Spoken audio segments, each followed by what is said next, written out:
আপনি যখন কাউকে লিঙ্কডইনে মেসেজ দেন, hello sir, how are you, আমার একটা জব দরকার, আমার সিভিটা এটা, আমি কিভাবে জব করব। আপনি যখন লিঙ্কডইনে কোনো সিইও বা সিটিওকে এই মেসেজটা দেন, তখন এটা কিন্তু কোনো ভ্যালু ক্রিয়েট করে না, উল্টা এটা হচ্ছে স্প্যামে চলে যায়।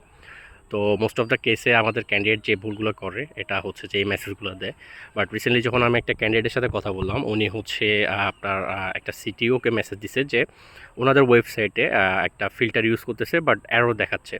তো ক্যান্ডিডেট কী করলো, ওনার গিটহাবে ওই প্রবলেমটার একটা সলিউশন সহ সিটিওকে একটা সুন্দর মেসেজ দিছে যে আপনাদের এই প্রবলেমের সলিউশন আমার কোনো হচ্ছে হেল্প দরকার হইলে বা আমি এই সলিউশনটা আপনার যদি ভালো লাগে তো আপনাদের সাথে ডিসকাশন করতে পারি।